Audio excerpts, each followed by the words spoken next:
Turismorako eta kanpo sustapenerako foru zuzendariak Gabino Martinez Darenazak eta Bilbaoekentzako zuzendari nagusia Juan Feliz Madariagak 2012ko Bilbao Bizkaia pintxo txapelketa aurkeztu dute.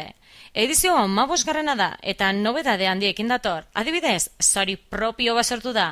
Hau da, tamaina errealeko txotx bat, urrezko, zilarrezko eta brontzezko bertsiotan emango dena 2 kategorietako bakoitzean. Lehiaketaren helburua da jarduera eta inpaktu ekonomikoa sortzea ostalaritzan eta aisialdi sektorean, eskaintza turistikoa dibertsifikatuz.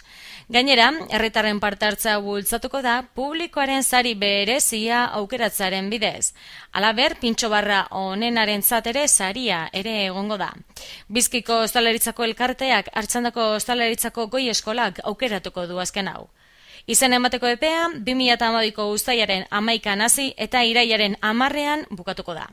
2012ko Bilbao Bizkaia pintxo txapelketan beren bezeroei normalean pintxoak eskaintzen dizkieten ostalaritzako lokalek parte hartu dezakete. Dastatze astea urriaren 12tik 21 bitartean ospatuko da.